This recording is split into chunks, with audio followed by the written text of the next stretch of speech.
Yeti, Yeti, Yeti, Yeti, Yeti. Yeti, Yeti, Yeti, Yeti.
Yo, yo, yo.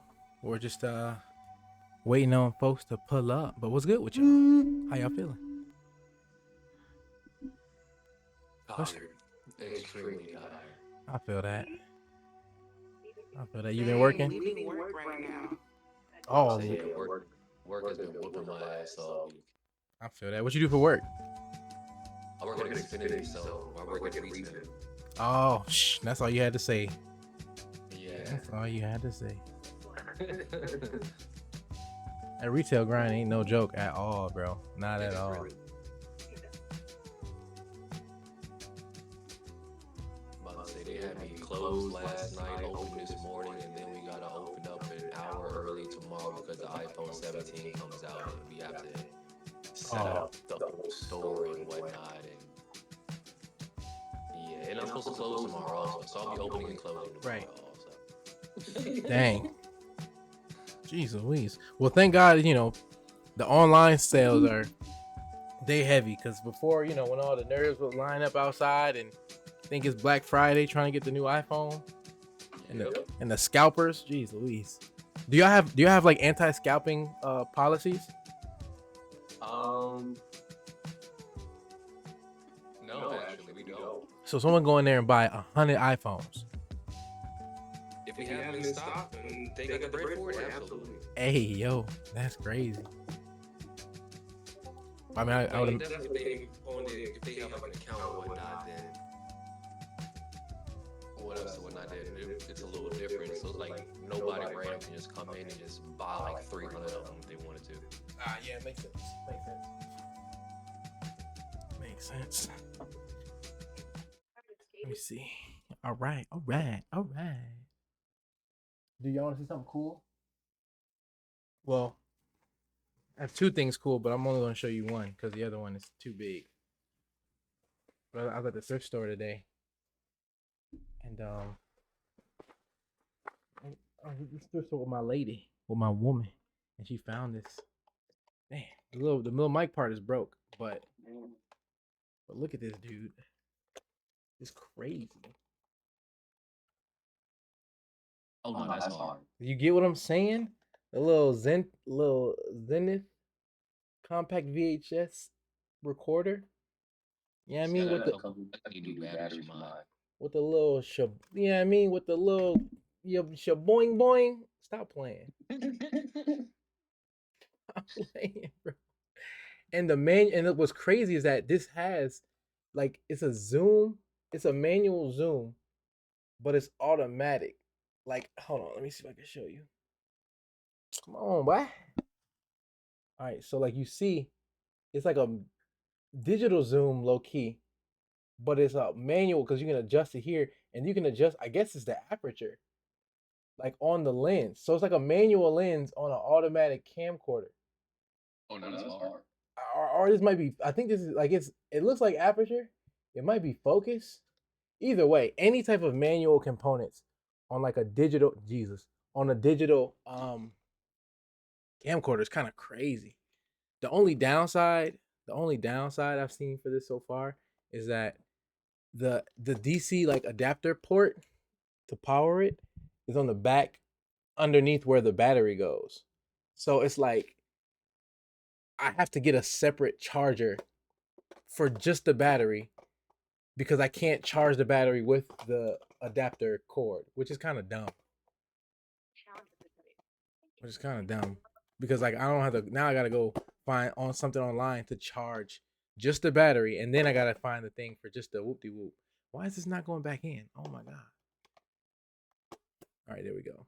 But either way, it might not work at all. So we'll see. Yeah, those old VHS cameras is always It's a toss up. it's always yeah, it really is. It can either actually work or it could be a really nice paperweight. Right. It's a Nice cool little piece. decoration for the house. Right. And it's got the little part with the for the mic, but the mic part broke. So Oh yeah, that's yeah. Either way, honest, I'm not gonna lie to you. If it works, cool. If it doesn't, I'm taking it apart and I'm gonna try to find a way to like use this lens on my camera. Cause like it's possible.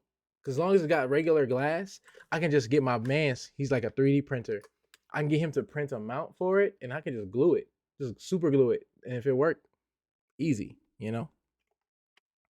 But no, it's tight. It's just a good look off ripper.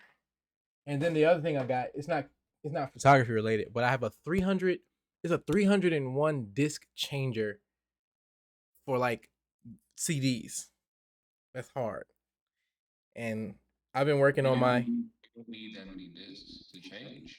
But listen, but no, I have like a collection of physical media. Like I'm just like I have a whole huge stack of CDs right here. I got CDs downstairs. Downstairs I have a whole collection of VHSs. So like I'm getting right back into like digital retro physical media. So I don't have Maybe you do need that. I was like I don't know if I have 300, but I got like maybe two. I got like maybe 150, 200 CDs for sure. For sure. I was kicking the statement. Say but all right, let's get started. Today, obviously we had our light and slash second portrait workshop last week. So we did kind of talk about just like the basics, and we did for our intermediate class, we talked a little bit deeper about how to use our artificial lighting. So kind of the lesson plans kind of blended together. So we didn't need to separate the virtual session today. And also I wanted to make sure we spent like, because last session we just did all academic. I just want to make sure we have a lot of time this session to do the feedback because we didn't really do any feedback last week. So we're going to kind of, briefly go over um, we'll briefly go over our lesson from Sunday, and then we'll get right into the feedback. That works for everybody. Cool, cool. So just make sure. Number one, y'all been cooking. I've been seeing all the stuff that you guys been throwing in the feedback chat from the last photo portrait workshop. What I haven't seen my intermediate class uploading any photos from when we were using the strobe outside. I know y'all got some bangers. Please throw some up so that we can go through them tonight. But for anybody, whether it's stuff that you shot in class or shot at a different time, or whether it's a photo that you're interested in that another photographer may have shot, but you want to know a little bit more about how they got that look, as well as what you can do to imitate that look. Any aspect of digesting, dissecting, and analyzing a photo. If that's interesting to you, please get those photos ready. Get ready to drop those into the feedback chat, or you can drop them into our chat box here. And then that way, when we're here, Amber post that crazy GIF in the joint. That way, when you were get to our feedback section, we can just get right to it and start having that conversation, right? So, just quickly, who wasn't present for the portrait workshop where we got into our lighting lesson last week? Was there anybody that wasn't here at all? Me. I know you because you you live on like Mars or something, right? You in the Mars colony? But yeah, no, I know you're in North Carolina, right? VA. VA. Oh, smooth. Bet.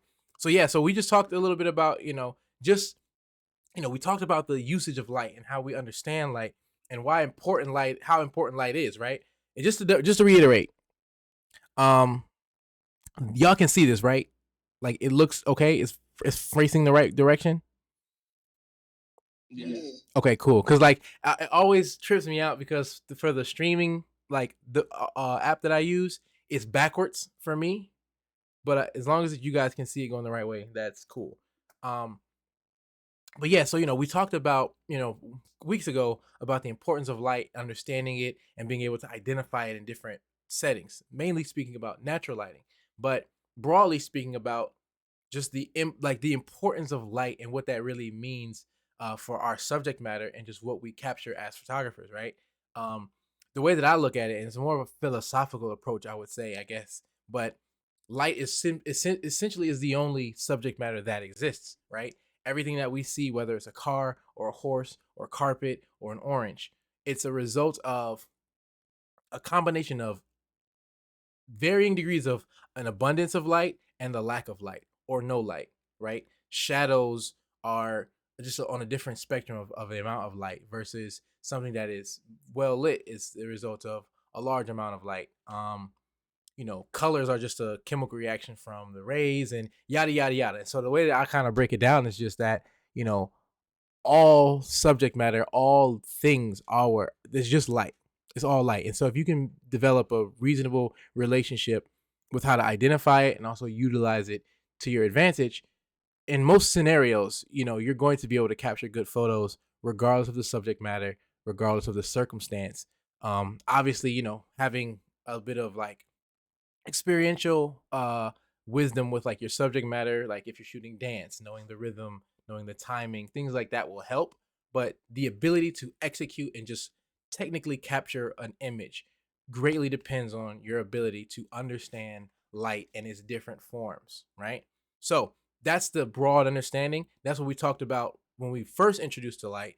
Last week we talked about capturing that light and utilizing it now in our hands. Like rather than just identifying light that's around us, it's like how can we grab this light, bring it over here? How can we, mobilize the light for our benefit, right? Controlling it, holding the fire, essentially. So,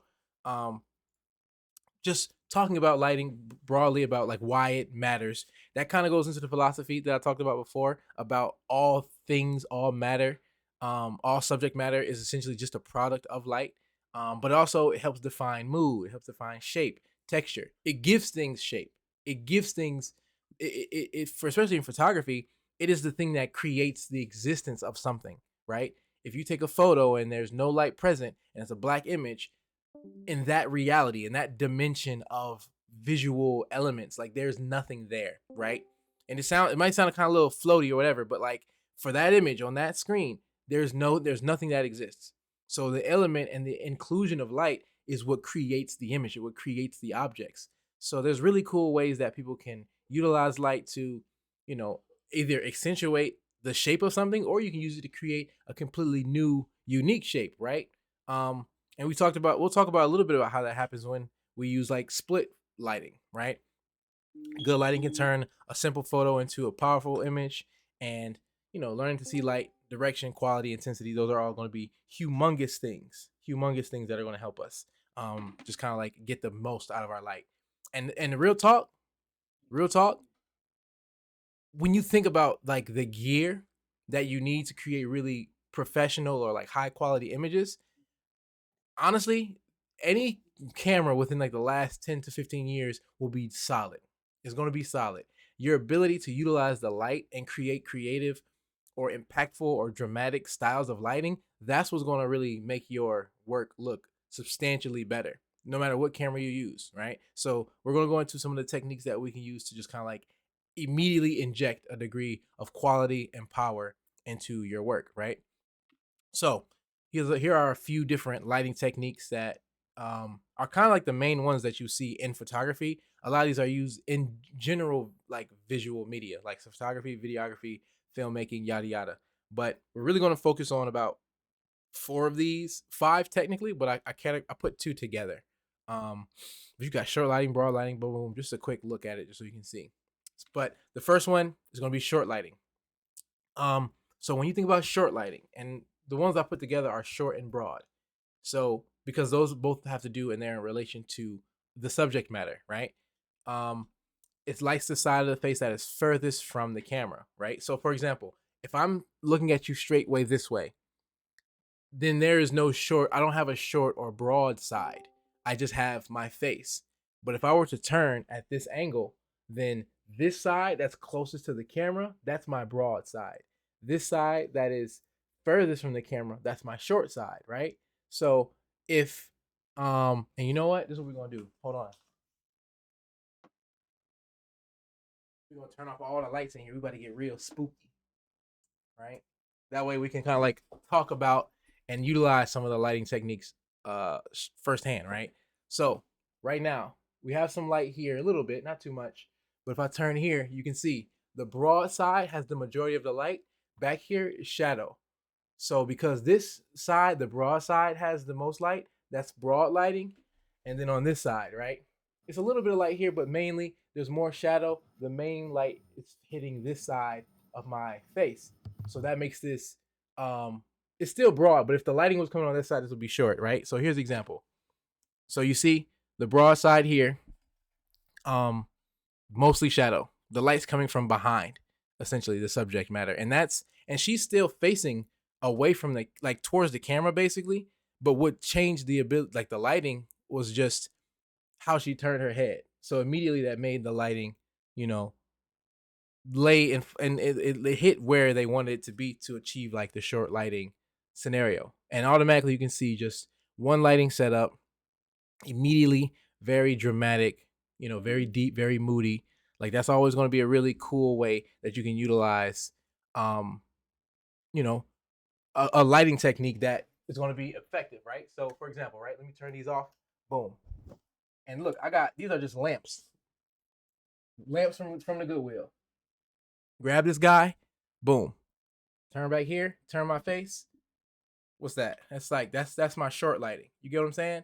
If I move it back a little bit further, turn here. I guess you can kind of see it. I can't see myself, but you see what I'm saying? Like that's just automatically it produces a degree of like dramatic look to it. If I come here, boom. Let me put this here a little bit. Bam. You see what I'm saying? This is the short lighting. Broad side first facing the camera. Short side gives me the has the light on it. Dark, dramatic, moody look. Really simple. That's a Goodwill light. You know what I mean? It's that simple. It's that simple. Um, and so we have broad lighting, which we just talked about that a little bit as well. Just the exact opposite of short lighting, right? The broad side, the larger side that is closest to the camera gets the majority of the light. And here's an example of them both side by side, right?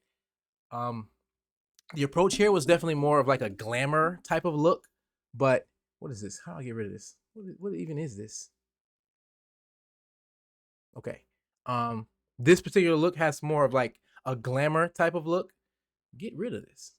Um, but still, conveys the same type of like understanding. The short side, a little bit more moody, a little bit more dramatic. Broad side, you know, has some depth to it, but I would say this is kind of falls more into like a little bit like a fashion type of situation, Vanity Fair, your general magazine cover type of look. This one, left side, short side, that would be something more personality driven, something you would have for like if an author was putting like the photo in the back of the book, documentary style lighting, cool, just dramatic shit, right? Bam. Rembrandt lighting. Rembrandt lighting is probably one of the most common styles of lighting that you will see in all of like visual media in terms of like movies, photos, TV, things like that, because it's just very dramatic, simple type of like lighting technique that you can use to convey just like a really deep, somber and moody type of scene, right?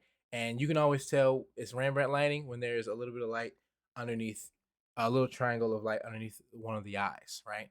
Um, Comes from the painter Rembrandt because of how he would light his portraits, or not technically light it, how he would paint them, but through the usage of his understanding of light, he was able to create a lighting technique even in his painting, right? Which is amazing. So when you think about just the pedigree of the photographer, we are children of the painter, of the portrait painter, because essentially this is the evolution of capturing the essence and the image and the soul spirit of a person. We just do it by digital means. They did that by, you know, 2D physical paint means, and same principles, right? And so there's a lot of inspiration and just art exposure that you can get from studying, not super deep, but just like looking at it and be like, oh, the lighting here is crazy. Like you can imitate that just by understanding the light sources and how they utilize light within that, right? Example right here, my man's, you see, little triangle of light. And you can always understand, and I like to highlight the areas where, you can always kind of identify the lighting setup just for your own self. Like as you're going forward and you're looking at new images and you're watching movies, you can kind of dissect a bit of what their setup is by looking at the eyes. Unless they remove that, like in post production, you can always kind of see like, oh, look, there's a large light source right here, right? Coming like at a diagonal up about 45 degrees angle high above the subject matter. That's what gives this light right here on this side. You got like a couple of different light sources around, but they're significantly dimmer that kind of help with, lighting the rim of the person. And just by looking at this image too, right? An important aspect of just lighting and why it's so important, because one thing that you would never generally notice, but like this little light along the shoulder and around the head and all these different areas, right? Like these um these lights aren't there just for like the vibes, right? This little thing which is called a rim light, some places they'll call it a hair light, but that's its own mode. Its main mode is specifically to just separate the subject matter from the background. And that's kind of like what you want to think about, especially when you're lighting your subject matter. It's like, how can I add emphasis to areas I want people to focus on? How can I separate my background from the foreground? How can I separate my subject matter from everything else? Right? It's about intent. It's about focus. It's about conveyance. You want people to focus on X thing, or you want to convey this thing, or whatever it is. Like you gotta put those together. Think about your intent. Think about your intentions behind the image. What do you want to be seen, not seen? And then you utilize the light to kind of like draw more attention, right? Composition is about what elements you add or you exclude. Lighting is about what elements you want to highlight and maybe some things you might want to drown out to an extent. But very, very, very cool, very interesting, because like once you understand this and you start to see these things a little bit more deeper, you'll never see films or movies the different way. Like you'll always be like, ah, man, look at this rim light. Like you can identify it now, and that's going to be great because then now you'll understand how to inject that same power and feeling into your work, right? Um, Another example of some Rembrandt lighting.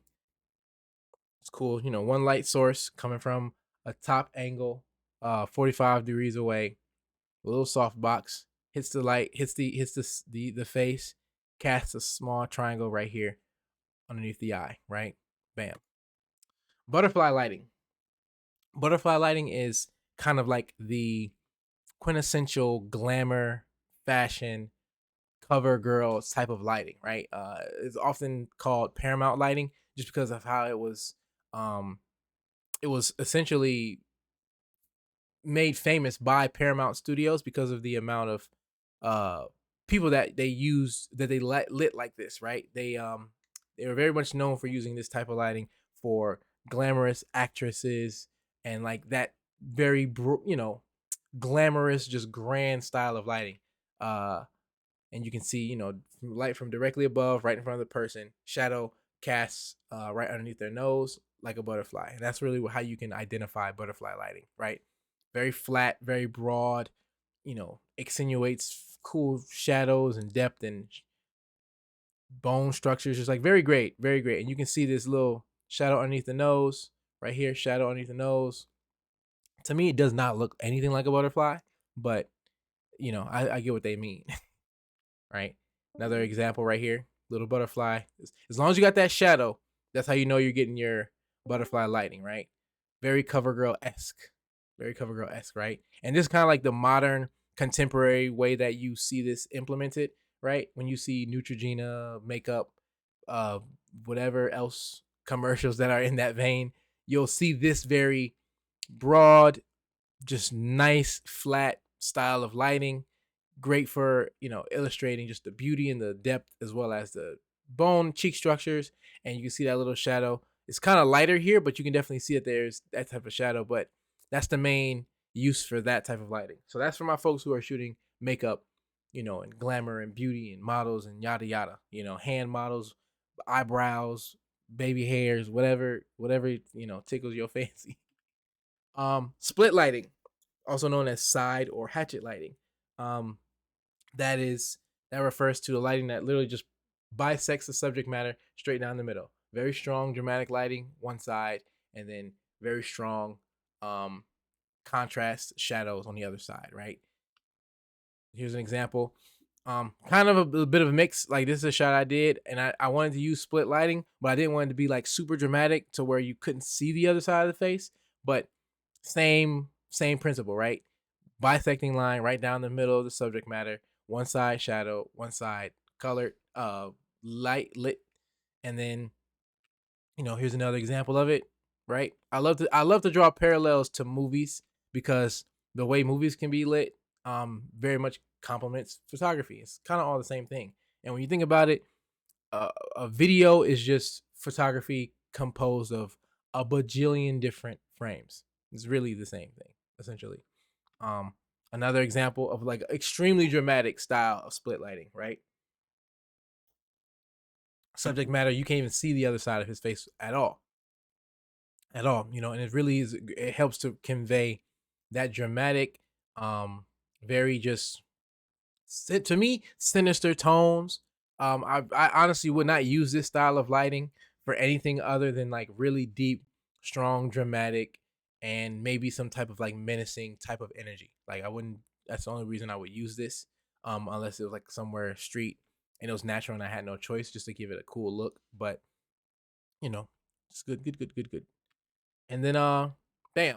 And so just a couple examples I wanted to run through. We talked about this in class as well, but just understanding, man, that lighting and utilizing dramatic and like dynamic lighting doesn't always need to be behind some significant paywall, right? Like this is just one simple lamp, right? Lamp, and I just showed you guys how the light I use right here, right next to my desk. Like it's attainable. Just a little bit of ingenuity and a little bit of intention, you can really knock shit right out of the park, right? Regular lamp, they just use like a bowl, you could probably use like a one of those plastic Flower pots, cut the bottom out, put it on the lamp, make sure you fasten it on nice and tight. You can create a spotlight. Create you a nice little spotlight, nice directed hard light that can give dynamic dramatic images, right? Very simple, very attainable. And if there's any particular curiosities that you may have, we could talk about that always, man. Coming up with cool, funky, creative ways to just get the interesting, unique images that you want and need. It's in reach. It's in reach. um LED light, and I just wanted to kind of go through these, just give you an idea of like the differences of the lights that are used in certain types of photography, as well as what type of gear that they're using, right? LED panels, very simple, very cheap, very durable, honestly. Like, they're very good quality lights for a plethora of different scenarios. Um, this lighting scenario here, you got your LED, nice kind of flat image, especially if you have a diffuser you shoot through, right? And a diffuser is just any surface that's kind of translucent that you can shoot through, that spreads and softens out the light, right? So whenever you see those light boxes and it's just like a big screen or film right in front of it, that works wonders. I want to do a video where I use like different creative lighting techniques, but I saw this one dude where they had these LEDs and they shot through literally a white sheet, and the lower thread count the better. And if it's a really, really low thread count, that it's dumb cheap. So a really, really cheap Dollar Tree sheet, right? You shoot a light through that, like a lamp or a LED light, and it automatically creates a crazy amount of softness, and it makes your light just nice and like full and just beautiful. It's a great technique. I'm gonna do a video that shows you exactly how to do that. But you get you a couple LEDs and a nice sheet, dude. You can light crazy, beautiful portraits. This blue hue right here on the backside, that's achieved through what's called a gel, which is literally just a piece of colored translucent paper or plastic. Um, those are a dime a dozen, extremely cheap. You can buy those online, especially if you go through like a third party. Like, you don't have to get really name brand gels. Like, it's just colored plastic, right? So, I mean, I've seen colored plastic stuff for like wrapping paper at Dollar Tree for nothing, right? So you can just, there's super cool creative ways you can create this lighting setup with just two LEDs. In our gear and accessories tab, I dropped the exact LED light kit that I use. It's a 3-piece kit for I think like $140. If you get the 2-piece, I think it might even be cheaper, maybe like $80, something like that. But there's a huge range of prices associated with different LEDs. You can get the medium size, big ones. You can get really small ones, especially if you're a portrait photographer and you only shoot, portraits, head and like body up. Like, you'll knock it out of the park with that, right? Window lighting. Never sleep on a good window light, right? It's automatically kind of like being diffused through all the different places it bounces from. Then it goes through your window, and it creates just a nice, soft, approachable style of lighting. And I know you got a place in your house right now that's kind of a vibe. Every time you walk by it, you be like, man, I like the way the light hits this part of the hallway at 6 p.m., whatever. Just a cool place you can use to like set up shop, honestly, especially if you have like a big door or a porch or a patio. You can maybe explore creating like a small photo studio in that space for like maybe a day or two. Just see what it'll look like. Get your nice little white backdrop, hang it up, get a stool, and just shoot with a subject next to the window, right outside during like a nice well lit day, and just see how creative you can get, honestly. And to be honest, the way you shoot it, like, no one would ever know that it was just the sunlight. It'll look like great in studio portrait work, right? And then also too, you can come up with like really cool creative options when it comes to shooting from a window, right? Like utilizing the window panes and the skewed perspective of how the light comes through the windows and creates like really high contrasting lights. Like, there's just a lot of space and a lot of room for really cool creative expression. And these windows, man, like, they can come up with really, really cool unique set pieces, right? Here's another couple examples, right? This is just shooting through this one on here on the left side, they're just like shooting through some blinds, right? Just a great image. And a lot, we talked a bit about this in class about why they were all in black and white. And I think personally, just because they're, when it comes to light, if especially when light is kind of like one of the main um creative elements within your piece, it's good to throw something in black and white because it just helps illustrate the contrast. Also, too, a lot of these images really deal with texture and patterns, and it's just kind of easier to focus on the texture and the pattern of an image when it's in black and white, because then you don't have the color to kind of distract from it. But of course, that's always a creative choice, not obligatory, but it's definitely a great way to kind of get people to focus in on that. But as you can see here, like just shooting through some blinds, this is like maybe this almost, and looking back at this now, this looks like they're shooting through possibly some type of window, but this also, it also, now I'm looking at it, it looks like it could potentially be like a projector. Like they may be shining a projector on someone's face with like some type of grid image repeating. But either way, really cool usage of light, creative lighting that's at hand, right? Timu projectors, what, $6? I don't know. They might pay you to get it. I don't know. I've never used Timu. It's scary, not gonna lie. And then right here, just a cool lighting effect by shooting through a big old beach church hat, whatever. Right? Cool stuff, man. Cool stuff. Just another area in which I like to express, like, man, like creative, unique, like captivating images are really at reach at all levels of photography, right? Don't need a big budget for it. Um, and then a reflector and a mirror, right? Really simple lighting setup to where what you utilize is the light that's around you. You utilize either light from the sun or maybe from the light from the one, light source that you may have. You can just reflect that light onto your subject matter to create, a really nice full image. Um, this lighting here, and what's really dope about this is that you can see, right? Can I zoom in? Hold on. I don't think it's letting me zoom in.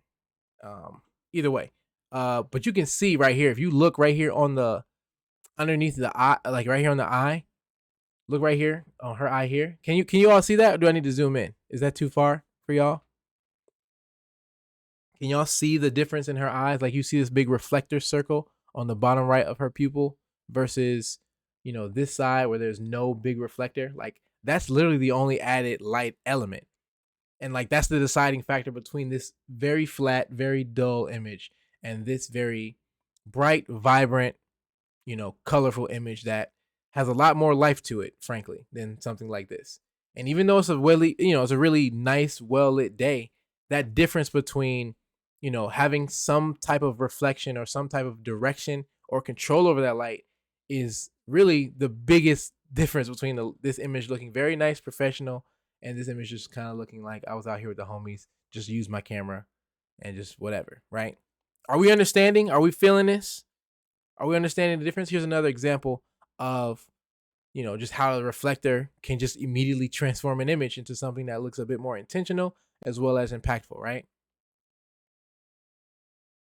Right? I know y'all may not be wanting to hop on the mic, but just let me get in the chat. Let me get I'm feeling you if you feeling me. Do I need to go back? Do I need to cover anything else? If this is making sense, let me get a yay yay. If not, I can go back and talk about something that we may have had some trouble with. Who's having any confusion at all? Yes, no, maybe so. No, this makes sense to me. Solid copy. Yeah, I mean, we do have some people who weren't there in person, so I just want to make sure these things are coming across, as well as it's making sense to those folks. For my people who weren't there in person, like, y'all feeling this? This makes sense? Y'all getting it?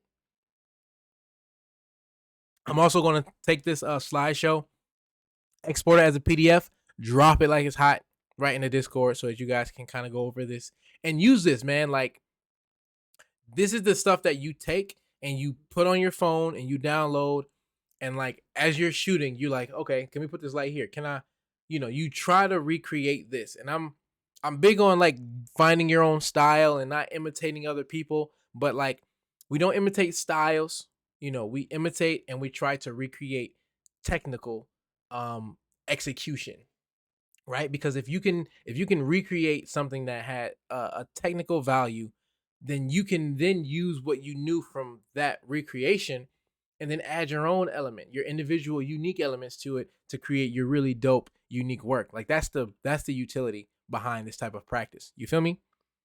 Um but yes. And here's some of like just a couple um main lighting mistakes that I just wanted to kind of throw on cam for people to kind of look at. I'm gonna drop the PDF for this slideshow, so you can kind of look back over these as you get your own practice on.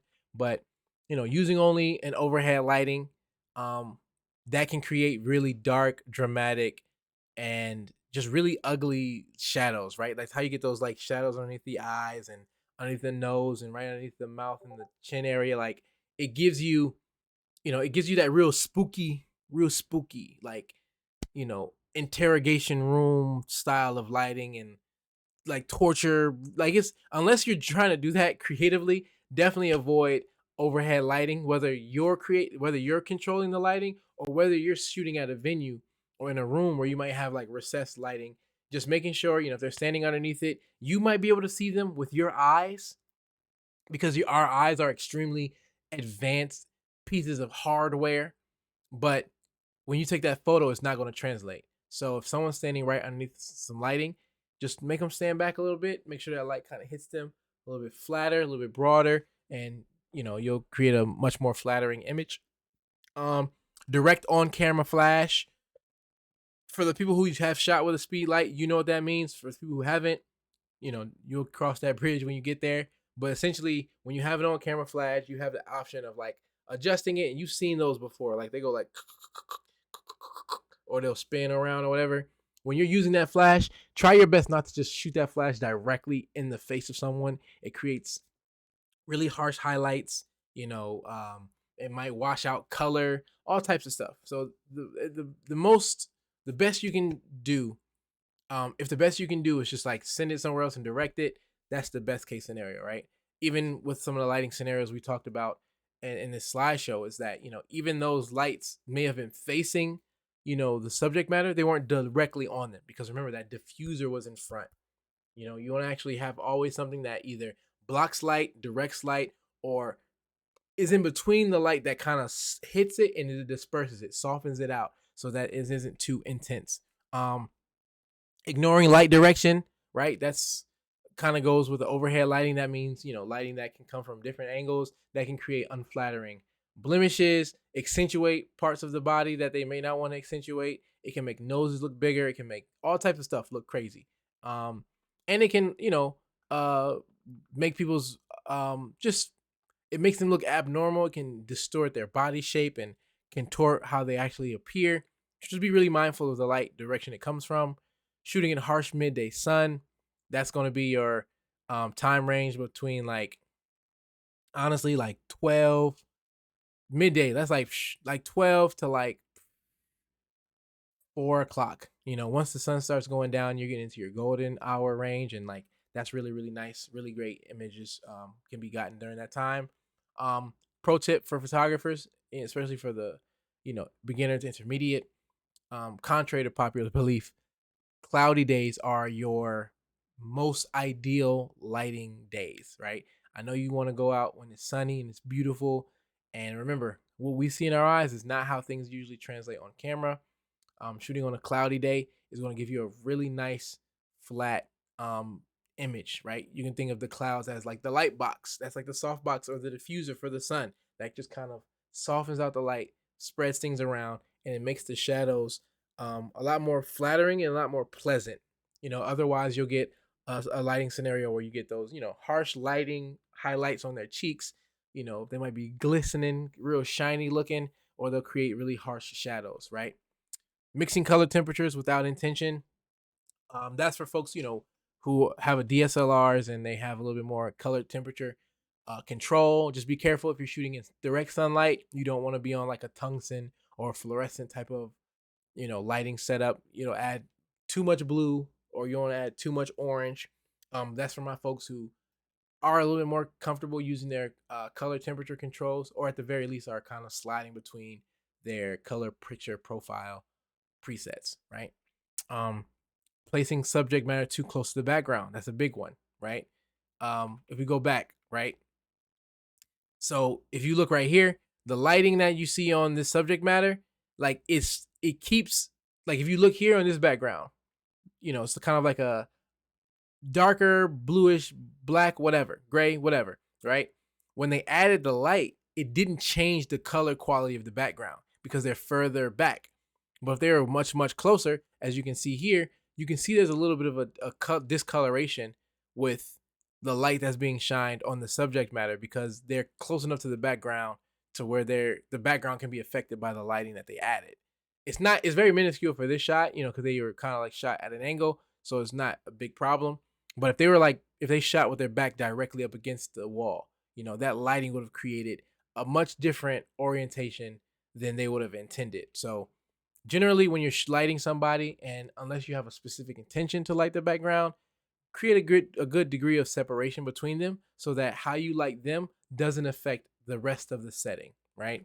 And then also positioning your lighting in a way so that it kind of like goes past the scene, hits your subject, but doesn't necessarily go hit your subject and then spread out all over the back of them, right? And then for getting fill light, that's basically the light on the subject, right? You can light the whole scene, but like not lighting the subject specifically to make sure they're broad, right? So for example, right, give you a quick example. If I were to go and light this, and that's how I light my room, right? Let me show you real quick. So let me come in here, make my screen bigger, right? So boom, right? If I were to turn this light off, that's my fill light. So I have atmospheric light. I have like a lamp right here. If I turn that off and on, you'll see the difference, right? There's a minor difference. And then I have a lamp right here that does a little bit of heavy lifting, right? Boom. Nothing crazy. And then I have my main light up in the ceiling right above me. But like that's not enough. So I have like a cool, like ambient type of lighting. I got like a little vibe light, but it's just not enough here.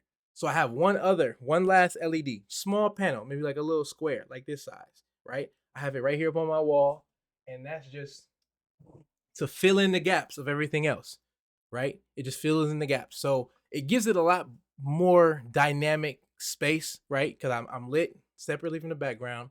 My background has a good degree of color and light to it, as well as I got some light here, and then filling it all in. Makes it kind of like blend together, right?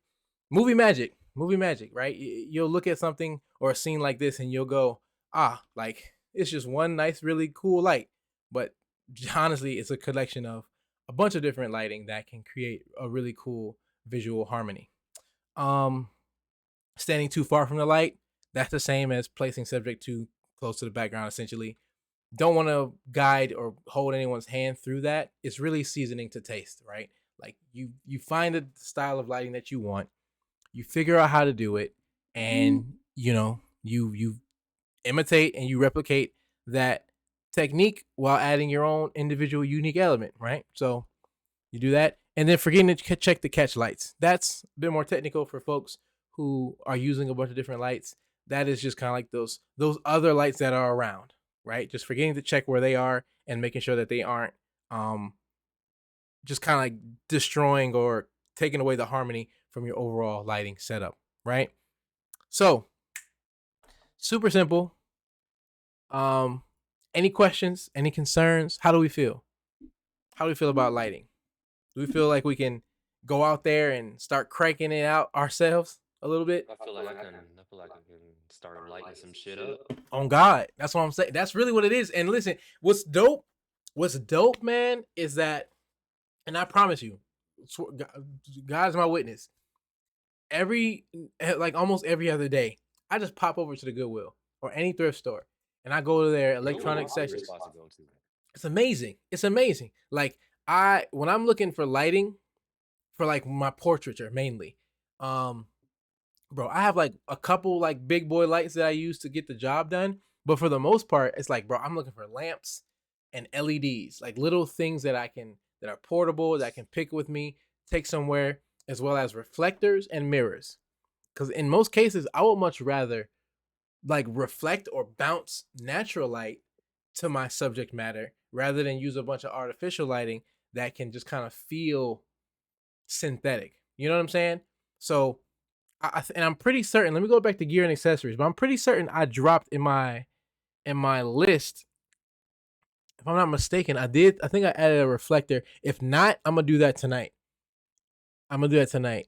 Um, so I have a flash. I have the oh yeah, I didn't add that. So I'm gonna add in a couple more things just to kind of like help understand like just the real like accessibility to some of this stuff. It's like it's not that far, not that far off, man. Do we have any questions or any concerns of that before we get into our feedback session, or just honestly before we go into the feedback? There was a couple people who had some questions in the in our No. Discord. uh you said no, you don't do the Oh, feedback. I forgot my audio was still on. I'm not gonna lie to you. I'm irritated because I just got three holes in the first two vacuum cleaners I just opened. Oh dang, I don't even know what that means, but it sounds unfortunate. Yeah, You it's gotta pay awful. for it.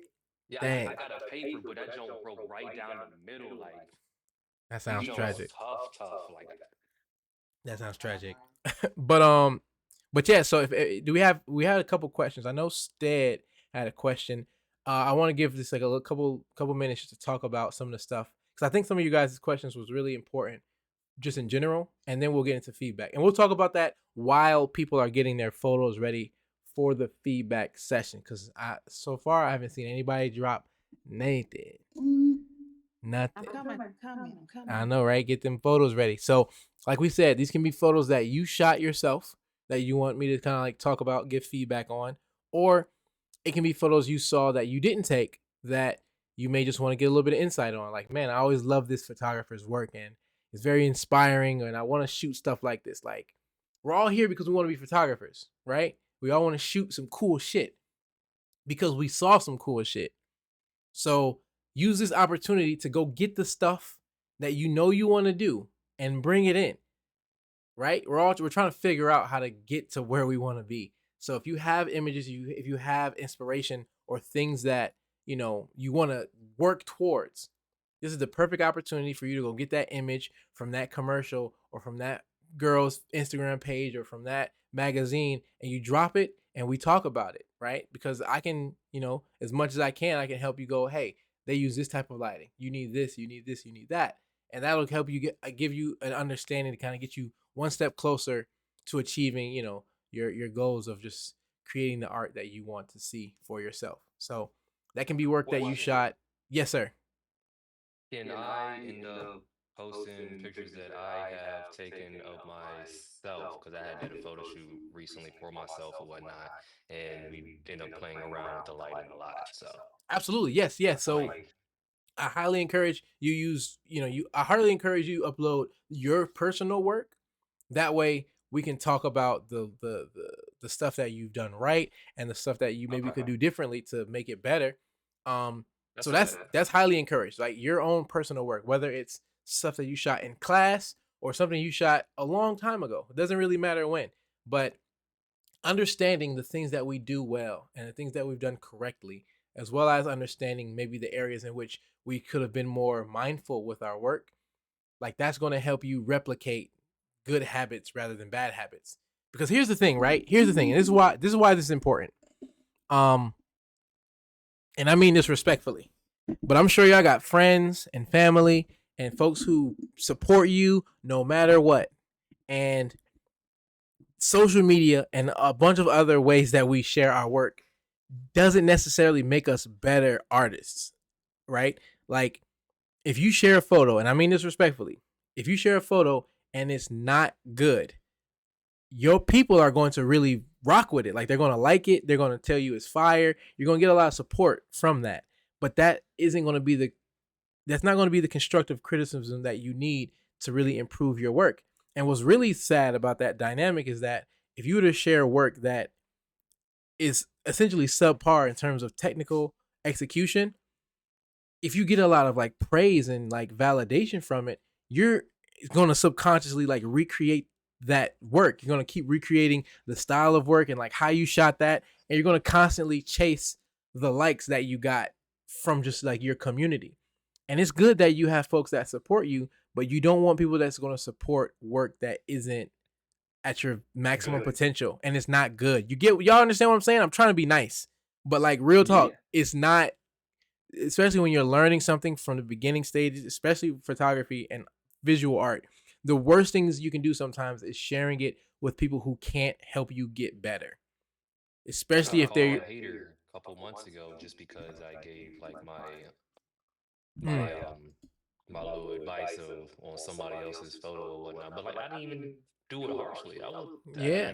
I told him what was cool about it. I ended up giving him some suggestions or Yeah. whatnot. But he was like, "Oh man, you're a hater, blah blah blah blah blah, woo to woo to woo. That's Yeah. why I get more likes than you, shit like that." I'm like, bro, You know what I'm saying? likes ain't about nothing. And I don't know that person, but it's very fair to say that that's somebody who maybe have gotten kind of caught up in like the validation of their support group, right? That's Hmm. why it's like, when it comes to you, especially when you're learning something and you're trying to like improve your or elevate your understanding about something, the real opinions that you want are from those who are in that field, who may be a little bit further than you, because they can give you the practical understanding that will get you to that next level, right?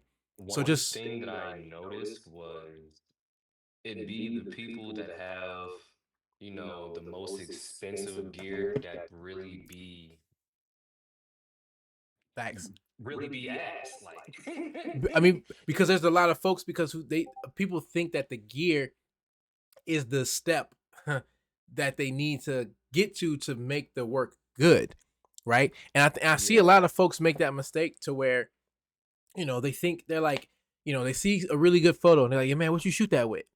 And I'm just like, bro, that's not the question you need to be asking. It's not. Literally.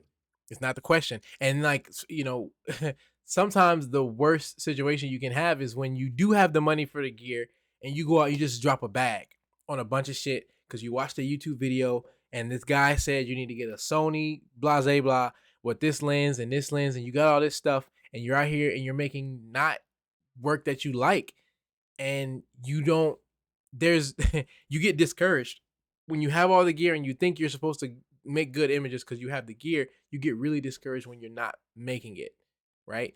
So I think it's just Hmm. it's all about, that's why this class is so important to me, because it's really about this dead ass this class, and like the foundation and like the principle behind this class is really reflective of a point in my career where um I felt really disconnected from the art because I kind of felt bad that what I was creating didn't feel unique to myself, right? Like I fell into the monotony of like the career aspect of it, but I didn't feel happy about the work that I was creating, and so I spent a lot of time kind of distancing myself, and I stopped all bookings. Like I was not taking no more bread. I went and got me a little job at this factory, and I was like, I didn't quit photography, but I quit photography for other folks, and I spent like a smooth couple years just like shooting just for me and like redeveloping my eye,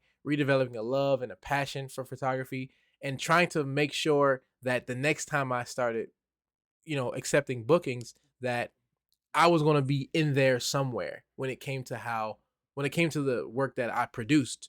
Um, and I just felt like, it was really difficult doing it by myself. And I was like, man, if I had some more guidance about how to develop my eye and how to protect my artistic expression from the woes of capitalistic pressure, right? Like that was something that was really important to me, and it made me more confident as well as happy as an artist, as a photographer. And so like this class is just about that, right? That's why, for those who are in person, that I'm like a broken record. I'm always talking about how this is an art class. This is not no shit where you come and ask about how to get more clients or how to yada yada yada. Like I entertain those questions like offline, one to one, right? Like if you hit me and we have a conversation, like we can chop it up smooth. But this is for people who have a genuine passion or interest in photography and they want to improve the skill set as well as maybe, you know, reinvigorate their passion or help them develop an eye or figure out what type of photography best fits them or where they belong. Realignment purpose, journey, hero's journey shit. Like that's what I'm on. And You helping with that. I You try. helping with that. God bless, man. So, but yeah, no. So that's why I say, you know, when you're working through this stuff, that's why this feedback portion is so important, because it's something that I know is valuable, because I needed it desperately, especially when I was developing as a photographer. And I'll show y'all. Let me pull up, because you know we don't got a lot of submissions right now. I'm gonna show y'all some of my early work, bro. Oh my god, and the type of mistakes that I consistently made, because I just didn't have nobody. I had nobody telling me how not trash it was, but just, you know, I didn't have the type of artistic and technical support that I needed to really grow in the ways that were best for my skill set, right? I had the support for like my community, but in terms of like building the skill, you know, it was a tough time. It was a tough time. And so I know that just being able to have a place for photographers and those who are interested in photography to be able to, you know, share their work and get that type of support, man, like it's gonna be valuable, and hopefully you guys see it that way as well. Let me see. I'll pull up these aren't the earliest photos, but they're pretty old for sure. They're pretty old. Like, let me see. Here's a shot I did for this brand that I did. Oh my god, bro. What is this? 2018. 2018. It's not that old. It's not that old. Not to me. In my mind, that doesn't feel that old. But I was already well into like my photographer like career at this point. But I was still very ashy. I was very ashy, very amateur. That's a good way to put it. You know? Like I'm just looking, like I just look at some of this stuff, like just a no attentiveness, right? Like you got all these stickers, whatever. Like the vision was there. I'm not capping my past self down, but it's just like so many mistakes. Like I'm just looking at this poor compositional like implementation. Like I could just got rid of this in Photoshop or shot somewhere else. I didn't say nothing about her feet. I just let her feet do whatever they was doing. Cut the foot off right here. Cut her foot off at the toes. Like I'm just tripping. The lighting, like what is this lighting, bro? She looks like this color is crazy. It's crazy. Like this is out of focus. Like what we doing, bro? On her phone? Like I guess I did that on purpose. I don't know. Like what is this? What is this pink pumpkin, bro? Like it just was a lot going on. You see the flash from my camera over here. Like just the ashy boy, right? Like this is just not the streets is not going for this, bro. They're just not going for this shot. And this is no knock to these ladies. Like they came ready to work and I did my best, but Lord, like the red, like look at how I look at the post. Look at how red I made these boots. Jesus. Like it just was a lot going on. The hand just unconscious. This is what I mean when I talk about mindful photography. Like this is just very unmindful. Like I had a nice little camera, right? I got some subjects. I'm having a fun time, but like I couldn't afford to just be having fun. I really needed to be more focused on the fundamentals. And this is someone who spent a good amount of time shooting, got confident in the few things I did well, and really disregarded like the foundation of like what you need to like shoot good photography. This is someone who hasn't. This is before I really locked in and revisited the foundations of photography and like the fundamentals, right? Cool. Look, listen, cool idea, right?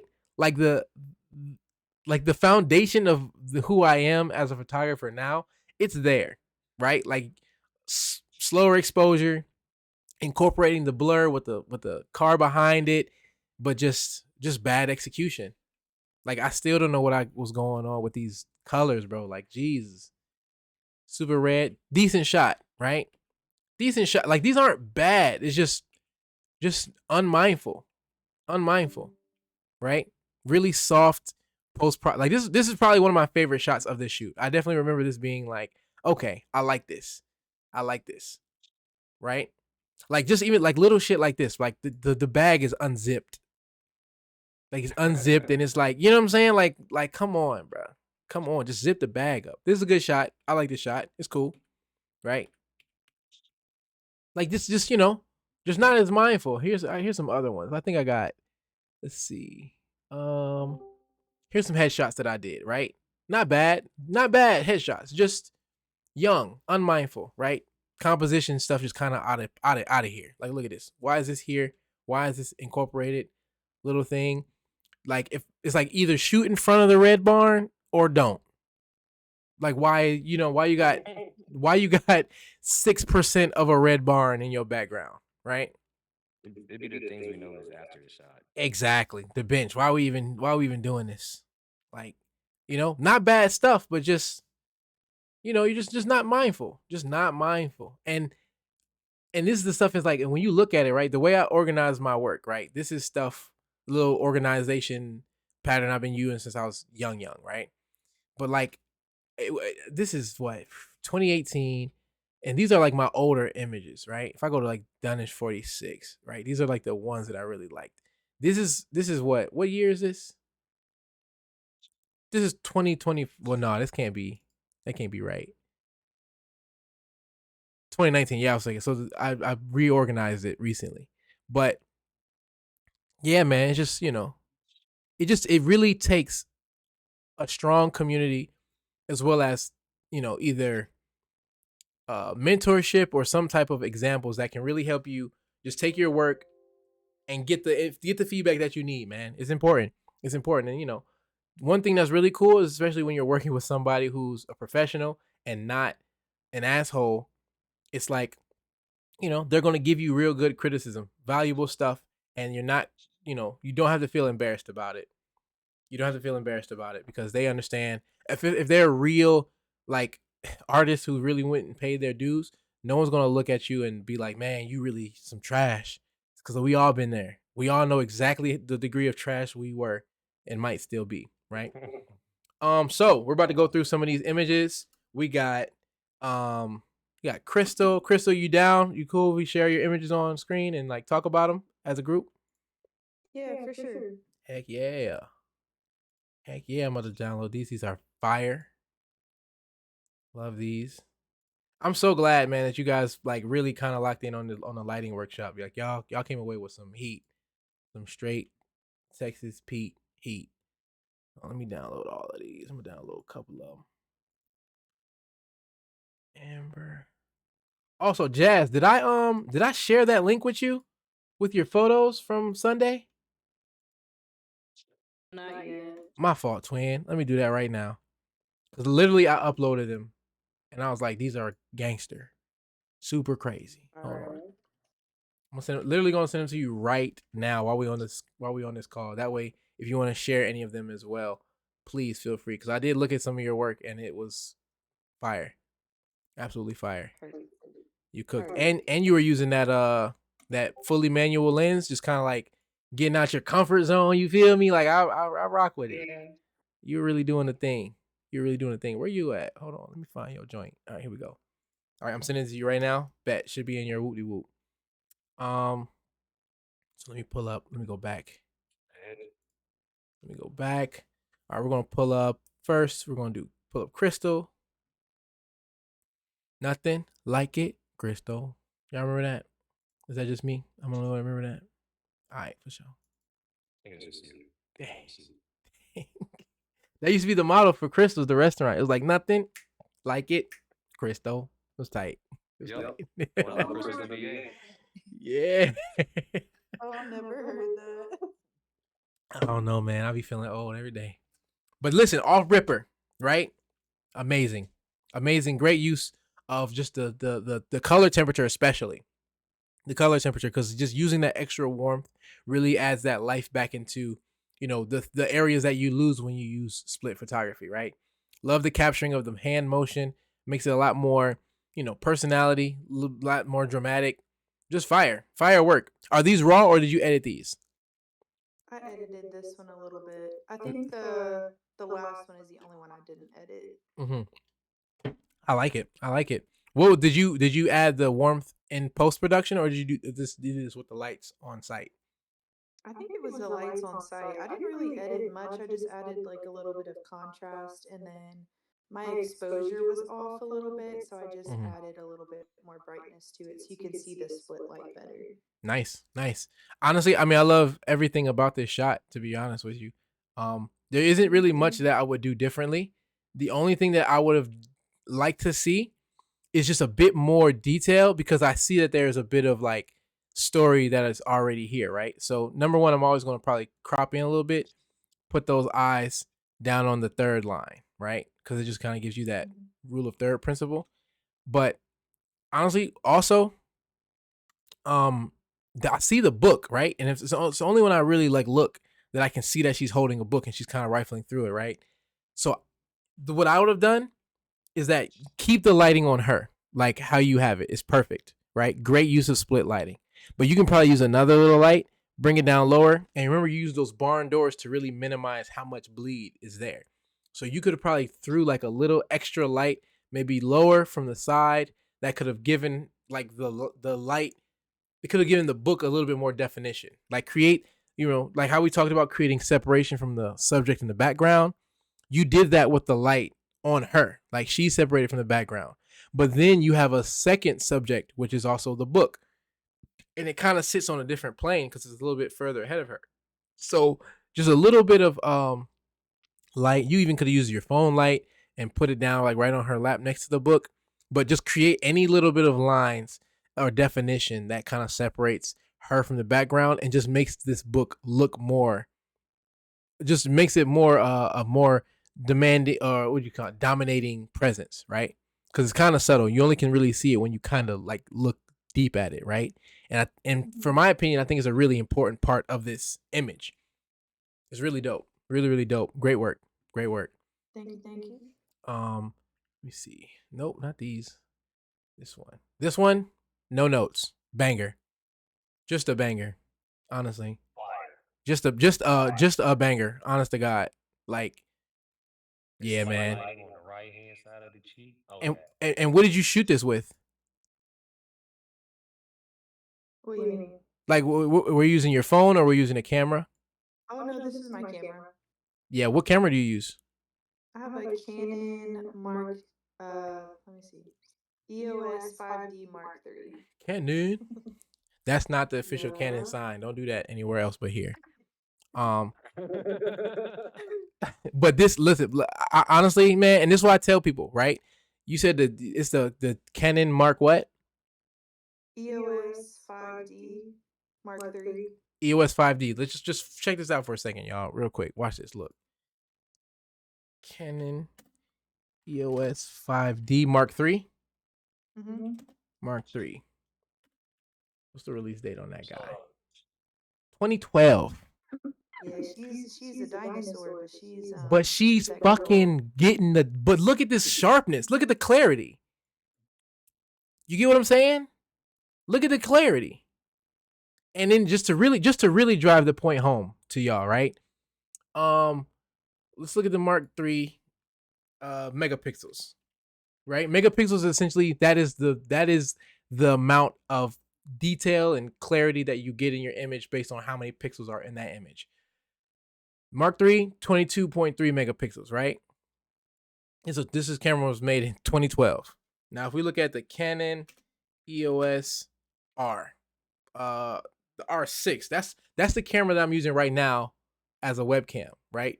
Big boy was my main hip shooter, like literally for a long time, right? What's the release date on this guy? 2020, right? Not interested. 2020. But also, let's see what the megapixels were. 20.1 megapixels. That's 2.5 megapixels less than this 12-year-old or camera made in 2012. Are y'all understanding? Is it clocking to you right now? Is it clocking to y'all? Are y'all understanding what I'm saying? Like, it's not the gear, it's the shooter. And as long as you have any camera that was made within the last 15 years, you're going to get real bangers, bro. Real bangers. Like, this is amazing work. No notes. No notes. Same here. Great work. No notes. Honestly. Oh, the only thing is, and this is not your fault. It's not your fault. Because there's only 2 lights that we had available for the lighting workshop, but just something kind of put on your radar. But literally, if you were to add just any light coming from like the back or from the top, just to create that rim light that we talked about, like that hair light, to kind of like help with like that outline, because you don't want it to be super bright that it diminishes the dramaticness of the shadows that you created, but just something that creates a little bit of, you know, distance between the subject matter and the background. And you said this is the only one you didn't edit? Yeah. Yep. Yeah. So even still, in post production, you even still have a little bit of options to like kind of bringing out, you know, the detail in this, right? Because right now, in my opinion, the darks are really, really rich to where her shirt blends too much into the background for me. For me, that's only me. If you have a specific artistic like position where you really like that and that's your vibe and you were going for that, by all means. But personally, I would probably go in, especially in post, throw that in in Lightroom. Literally, all you have to do is just bring up your shadows, like yeah, the shadow slider. Just bring that up ever so slightly. It'll bring back some more detail in the t-shirt, maybe a little bit of detail in the background, and then it'll give you a good little bit of separation. And then whatever it needs to be brought back in terms of like richness and color and contrast, you can just bring that up in your contrast slider. But shadows and contrast, that's pretty much all I would adjust. But my God, look at the sharpness in this image, bro. Like, you get what I'm saying? Like, stop playing. Like, you gotta get in before you can actually start to see a square. You gotta get in really, really close. Yeah, great images. Keep cooking, please. Thank Um, you. Next is who's this? Who is this? Who is this? Let me see. We got. Hold on. Oh yeah, now y'all dropping them. I like that. I like that. Hold on. So we got Amber J. Amber J. Amber J. No. We're gonna pull up. I'm only gonna pull up a couple of these. Only gonna pull up 3. Okay, baby. This one for sure. Gangsta. Love this. And so this is Amber. She's in our intermediate class. And so for our second photo portrait workshop, we popped outside to use our strobes. We were working around with like artificial strobe flash photography. As opposed to the beginners, you guys use the LEDs with constant lighting. So just give you an idea just for those who are going to be wondering why it's looks a little bit different. So for this guy, amazing. Love this already. Are these images, are these raw or have you edited these already? No, they're raw. Okay, cool. So I'll definitely be a little bit lighter on my critiques. And this is just stuff for you to think about as you go into your editing process, right? Already great exposure. You did a good job making sure that your lighting is balanced with, you know, the lighting that was already there. Pretty solid. I love the usage of if it wasn't, you know, she's using like she's doing like a very dramatic, like stressed expression, but this is essentially what we consider like Rembrandt lighting. Fan of it, love it. Of course, when you get your crop on, crop this out. For those who are shooting in intermediate class and who are using the flashes, remember we talked about sync speed when it came to making sure that we get the right images for our flash and our strobes. Generally, your flash is going to have a sync speed of about either 250. Some cameras are down to about 200. Shutter speed, we're talking about specifically. If your camera is too close to the sync speed limit, that's when you'll start getting like this slight banding, right? So with that can be avoided just by, you know, if your sync speed is 250, don't shoot at 250 because that's like right on the limit. And you'll have different portions of your images where you'll get that banding. So just, you know, you're using the flash anyway, you're going to capture the moment. Just bring it down. If your sync speed is 250, bring it down to 200. If it's 200, go to 150. You feel me? That way you'll always avoid getting that little slight banding vignetting on the bottom of your sensor, right? But yeah, no, dope image. Just crop that in. I would probably bring up my exposure a little bit, compensate for the shadows, and then either add texture, of course, sharpness, and then like maybe a little bit of clarity. Because when you're using flash, it's a great way to kind of like bring out those details, but very slight. Remember, micro adjustments. You know, post is generally for correction, not, you know, super heavy augmentation, unless you're just going for some real funky left field shit, which is I'm always here for, right? This image, really love this, right? Her face She's doing the funky faces, but this is a very nice, serious, moody type of lighting. And you know, you did it. I know you did it. But like, what type of lighting is this? Your strobe lighting. Oh, you mean like what you Lighting. just talked about? Yep, lighting technique. What lighting technique is Uh, here? Rembrandt, right? Who knows? What's Who on knows? the frame? It's short. It's short lighting. The Wait, short I lighting. love This lighting. That's beautiful. Because you remember the broad side of our subject matter is does not have any light on it. It's in shadow. And the short side, the side furthest away from the camera, is what has the lighting. And it creates just a really deep, gothic, medieval, like just amazing lighting. Just amazing lighting. And you can just see how dramatic and like deep it makes the colors, dude. Like it's just fire. Great shot. Great shot. Honestly. Of course, cropping, get a little sharpness in, throw in a little bit of contrast, bring up some of the exposure just to kind of like bring back some of those details because I would love to see a little bit more separation between her and this background. But otherwise, remarkable shot. Remarkable shot. We love it. We love a good little portrait, you know what I mean? Nice. Great shot. What type of lighting would this be considered? I'm gonna give you a hint. If that's your hint. What type of lighting is this considered? Butterfly. Yeah, butterfly lighting, right? Butterfly lighting. You can always tell it's butterfly lighting because it creates a little bit of a shadow in the shape of a butterfly underneath the nose, right? Oh, Because of okay. because of how high she's holding her head, the shadow isn't being casted as much as it would be, but you can tell just because of like the lighting distribution on the face, right? Even though the butterfly shadow isn't prominent, you can still see how like the shadows kind of curve around the face. It's kind of insinuating the cheekbones and other facial structures. Like, if her head was down a little bit more, you'll definitely see that butterfly look. But great shots, great shots. Who we got next? We got Jazz. Okay, and these are the shots from the Weekender joint. Heck yeah. Yeah. Heck yeah. Did you have the whole gallery ready?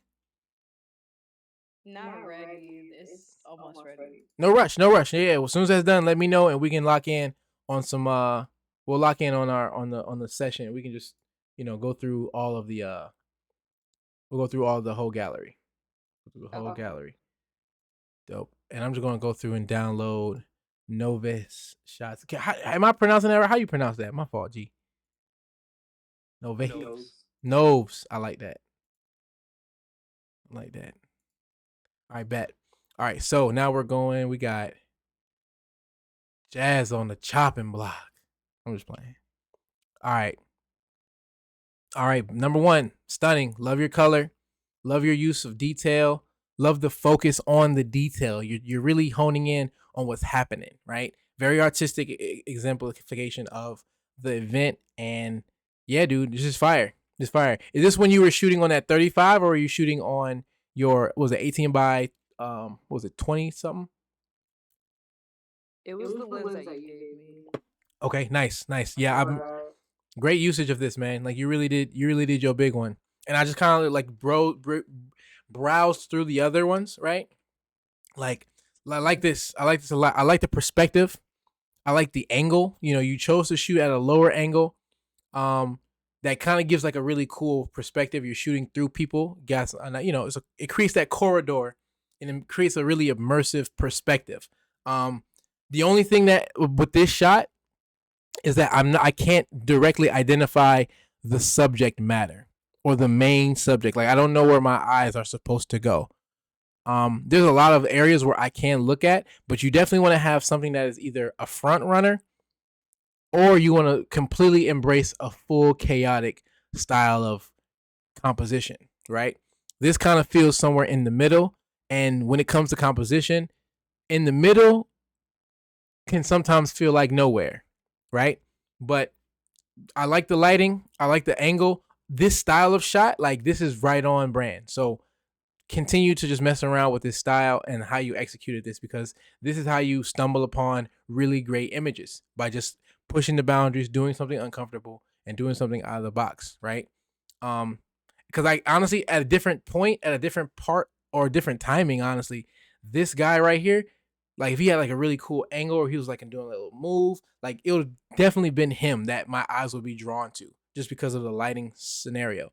Um, but it looks like maybe you just caught him in a moment that maybe, the uniqueness or the dynamic motion he may have had has already passed, right? So just capturing that moment, clearly identifying and making sure your subject matter is emphasized is going to be a great way to just like make these types of unique approaches worthwhile, right? Um, and then this one, hard, so hard, so hard, so much story in this, so much dynamic, so much depth. Like the lighting is immaculate. I love the softness in the post. Like this is probably one. This is a fire image. I love this so much, and I love the hands. Like I love hands. Like there's so much story in the hands of people, right? Great usage putting your main focal point right here on this third line. Great depth of field.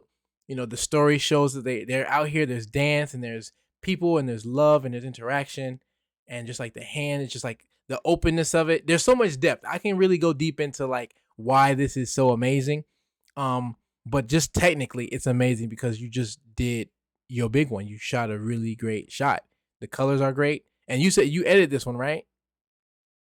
Yeah, I edited this one. Yeah, great decision. Great decision to go with like a softer, like post. Did you intentionally add like the smokiness, like the film shadow look? No, that was already there. Yeah. Either way, that still counts. That's your bag. That's your shot, Mhm. and it's fire. And your decision to make sure the colors weren't too overbearing. Like, no, this is a great image. This is a wonderful image. Good stuff. Good stuff. Um, my man Noves. Dang, you just told me too. Noves. My man Noves. Yeah. Fire. Fire. Love this already. And look, I know you're shooting like at a venue, right? Or this is an event or something like that? Yeah, this was a DJ event. Got you. So you're not as in much control of your lighting scenario as you would like to be, which is reasonable. And this was like one of the things we just talked about when it came to one of the mistakes we want to avoid is just like he has some lighting directly above him. Now, I don't know the circumstances. You might not have had the time or the option to maybe adjust him somewhere else. But generally, to avoid just like those types of like harsh shadows, you can tell he's not that far. If he just takes a couple steps backwards and puts that light that's right above him, just like now at a slight angle, you're gonna get a lot more fill underneath these areas, right? Because what you don't want to do is you don't want to have to increase your exposure and drown out the whites to light up the shadowy areas. You want to try your best to utilize the reflection of utilize the light around you rather than trying to increase that by artificial means. But I love the capture, honestly. Great personality in this. You filled the frame. You don't have a bunch of nonsense that's distracting from the frame. Like, love the color. And that's what I'm saying. Like the shadow and the lighting is not your problem because you're not in charge of the scenario. But the exposure, like your decision and how you expose the image was phenomenal. The only thing I would have done to make this like to that next level was just put him somewhere where the light was more flattering. Other than that, Yeah. I love that. And are these edited images? Yeah, these are edited. I was shooting this whole thing in a 50. Fire. This was done in somebody's garage, so it was super tight. Oh, I'm already knowing. So even still, you don't even have the option of like, and that's the thing, man. When I was shooting, because I had a moment where I was like really heavy on my 50 energy, and the thing about the 50, to get that wide shot you need, you gotta go across the street to get. Yep. That nothing's worse than when you like shooting and you at the function, you got a 50 millimeter and it's like 6 people. They're like, yo, get a picture of us.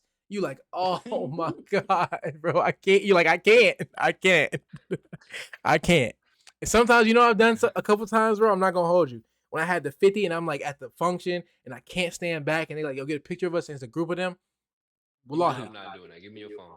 Dog, that, but listen, wallahi, what I've done, I went like 1, 2, 3, 4, and I went in Photoshop and I just put them all together and like I just made like a larger image. Cause it was like it was one of those clients I couldn't afford to not get it, you know? Yeah. But nah, great work, bro. Great work. Same here. I mean, no notes on this, bro. No notes on this. You're shooting with a 50, so it's naturally going to be a little bit tighter, and you're in a garage, so you don't have the option of getting back further. So you made the right decision by focusing on the most important dynamic areas, right? Like faces, eyes. That's going to be the most important for the performers. And just to go that next step, and I'm pretty confident that you did.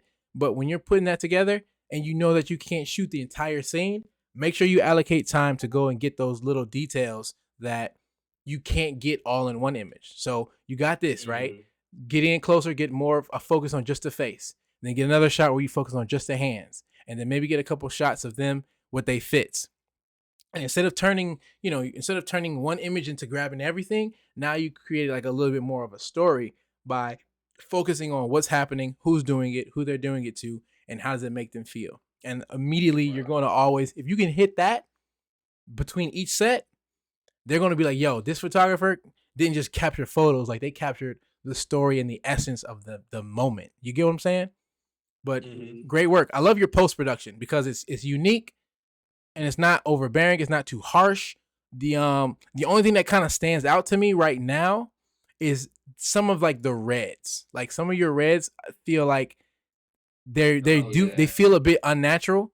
Like on the lip, they do feel like really highly saturated, right? So like they're not too and I can't decide on whether or not the reds are too oversaturated or if your other colors are too undersaturated. But there's definitely some balance that needs to be made to create a more natural, approachable look, right? Like if I look right here in the lip, there's like some, I don't know if this, I think you might have taken the color out. It looks like you brought the saturation down to whatever this color may have been. And it affected this area too. Because at first I thought this was makeup, but this is just the color not there, right? So yeah, I think it was like the yellows that I did. Yep, probably. And so that's probably what's going on with the hair as well. So it's not bad because like I like the other colors, they sit nicely, but you just want to balance them. So either bring down the saturation on the other colors or bring those back up so that they kind of match and create a more harmonious look. Like you just want it to feel natural mainly, unless you're going super far left to do some weird creative album cover work, you know? But great work. Great work, bro. I really enjoy these images. It's very unique and it looks like you. This is great image. Love this. Love this image. I love this. The use of lines, the framing that you chose, even though, you know. You say what? I said, motherfucker, I got disconnected for a second. No, you're good. You're good. I'm not sure what you heard last, but I was saying that I love this shot. This is a fucking banger. Like I love the natural framing, like the use of the line work. Like it just create this little I don't even know what to call this shape, but it's tough, right?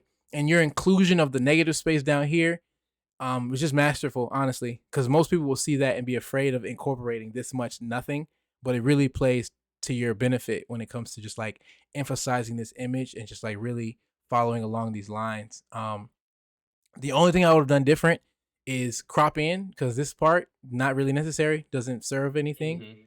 And then if you want just a little extra thing, get your little removal tool. Get this guy up out of here. Might as well just get him up out of here. That's not a criticism. It's not a problem, but it's definitely something that I would have done. You get what I'm saying?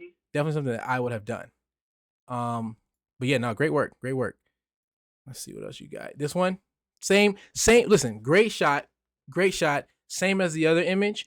Just balance those colors a bit more so that it creates a more natural, harmonious look, right? Because I know this is my subject matter, but I'm immediately drawn to this pink hair because of the saturation and how strong it is, right? And I can look, right? If you look right in here, there's you brought down the saturation of whatever color her face is because there's no smooth like transition between these two colors. It's like a very strong separation between the two, right? Same with the background and foreground here, right? So however you're adjusting is not a problem. Like, cause I always love to do like creative color adjustments myself, right? So when I'm shooting like outdoors, I like to make my grass a bit warmer, kind of a bit redder. Like I like to adjust how they show up, and I like some colors to show up more than other colors. But even when you do that, you have to do it to a degree that isn't too dramatic, so that you can't see a natural transition between them. Right? There needs to always Yeah, be harmony. Like right I here. just downloaded these from my mobile, like I Got was you. editing these like on my phone, like in the car or whatnot. Oh yeah. So I get it. I get it. That's that hustle. That's that hustle. And you see same thing here, right? It's a quick edit. And you see the same thing here, right? Like obviously there was like between these two colors, there's a flow, right? There's something going like there's a flow. This color, I can tell that you brought down the saturation in post. And because of how far you brought it down, that transition between these two is a lot more dramatic. And just like as you zoom out, you can kind of just see like it creates a different look. And look, that's only upon like really close inspection. When it's further out like this, you know, you don't really notice it. But you definitely want to catch these habits earlier on so that you don't, find yourself continually doing something that can cause some problems for your process going forward. But great work, bro. Great. Like this is a great shot regardless. Like great work. Hell yeah, Appreciate bro. you. Of course. And I love that. And also too, man, like, I don't know how you were balancing your exposure, but in terms of like that hierarchy, because we were talking about that in class, right? The color exposure triangle and just knowing knowing when to prioritize shutter versus aperture or prioritize ISO over shutter. Like this is like, okay, you knew what you were doing, you knew what you were up against, you knew what you needed to get, and you got it. Like great sharp captures of the most important subject matter, and you did not sacrifice anything that didn't need to be. So this is remarkable work for sure. Um, Appreciate you. for sure. Let's see who we got next. We got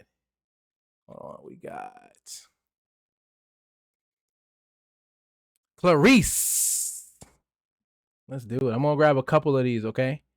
I'll cover a couple of the bangers. They're all bangers, but the ones that I'm really feeling tough. Tough. Let me see.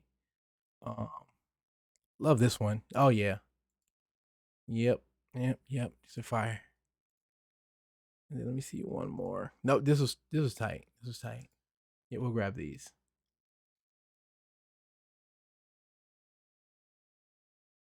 All right. Cool beans, dude. Cool beans. So off the ripper, right? Off the ripper. Fire shot. Oh, what is this? Get up out of here. Great shot. Absolutely love these. Clarice, did you shoot these? What did you shoot these on? A Nikon point and shoot. Fire. Come on, just a banger, dude. Just a banger. Like this, the eye placement between the shadows. Just the godlight coming from this top angle. The incorporate, and it just was funny. We were just talking about like the importance of separating the distance between your subject matter and the background, but that doesn't, and that's why I say it's always season to taste, because that doesn't necessarily apply here, right? Like the lighting and how much of the books are visible in relation to the subject matter really plays into just like the overall story of this image, and it just works, right? Like their fundamentals and foundational understandings, cool, but if it works, it just works, and that's really what it's about. It's about messing around, getting funky, and stumbling across something that's really really dope, right? Just a great image. Was this up on the stage next to that real funky light? Yeah, it was.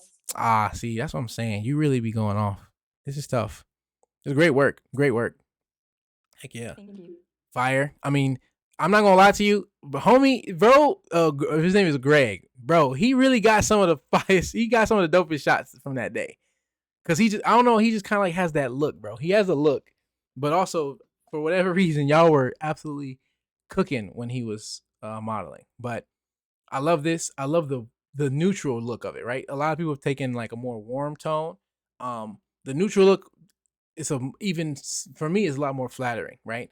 I love the natural tones of his skin. I love gray, a little silver foxuation situation.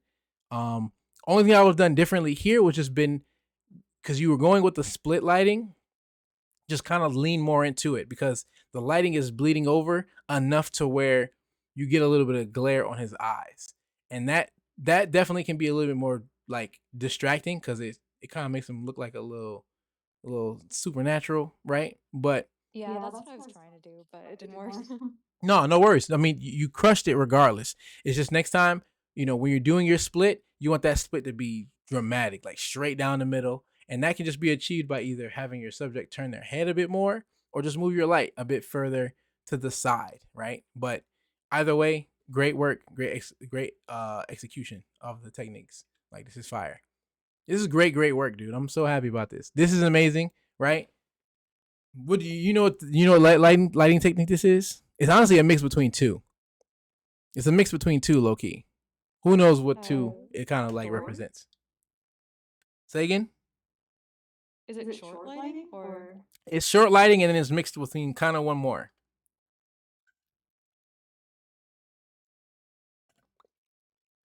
Let me give you a hint. Is it Rembrandt? It's Rembrandt. It is Rembrandt because you see, it's a triangle. Anytime you got a triangle underneath an eye, that is going to be Rembrandt lighting. So we got a nice little short light, boom, little Rembrandt right here, boom. Because remember, one style of lighting it's not always going to be one. It can be a mix between a bunch of different ones that kind of come together to create a really harmonious image, right? But this is a great shot. This is fire. Great shot, great color. Did you edit these? Yeah, they're all edited. Cooked. Yeah, the color's crazy. Nothing's too overbearing. Nothing's too, unhuman. Like, I love it. Love it. Great work. And then this one, clean. Very, very clean. Only note for this one, just a bit different crop situation, right? He has a lot of headspace that I feel like doesn't really play into the overall, story. And I just think it doesn't work against you. But if we can make it just a little bit more powerful, let's do that. So we're just gonna bring it right in here, right? Maybe a little bit, give him a little more space, like something like this, right? Something right in here. I'll probably go with a crop like that. Bam. And you see, just a little bit less distracting, focused. I know exactly where to look, and I can stay on this image as long as I need to without it bouncing around into areas that it doesn't need to be, right? Great image, great capture. Your settings were right where they need to be. You got a nice range of focus throughout the whole subject matter, as well as a fast enough shutter to really stop that motion. So, I mean, yeah, no, you went off. Great work. Let's see who's next. We got a couple more folks, y'all. We'll get through these. My man. Oh, let's see. Hold on. Tori. Oh yeah, Tori got some heat. Tori sent me some stuff. I'm with this. And got her. Ooh, she got her post on. I'm rocking with this. This is fire. This is so fire. Hold on. This is so fire. There's a couple of these I really want to grab. Bam. That. All right. Bet. Let's pull these up right now. So, and I'm gonna go grab a couple, Tori, just because we need to get through the rest of them. Is that cool with you? Yeah, you're good. For sure. So, I mean, one, the shot is dope, and I really appreciate what you did in post just by creating a different type of image. I see that you added first of all, you made the background white. You added some light leaks. Like I didn't edit it. You didn't edit this? No Those are way. raw. This is hard. These are Yeah, the first one that was like just black background was an accident with the lighting. No And I just way. kept trying to recreate it. I don't know how it caught the light. And so this is you just kind of recreating the mistake that happened the first time. Yeah.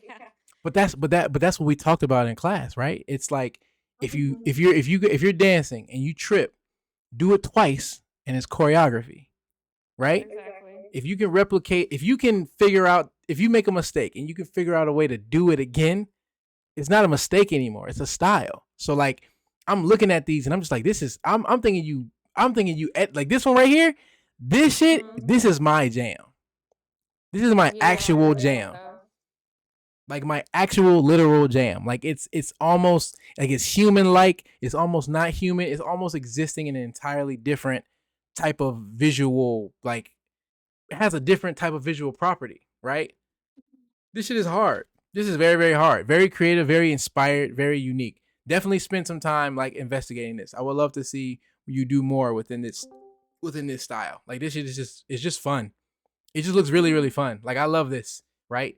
Like focusing in on rather than the entire subject and who they are and what they're doing, you're focusing in on, small sections of this subject matter and like how it interacts with the light and maybe just like abstract contortions and unique perspectives and angles. Like this shit is dope.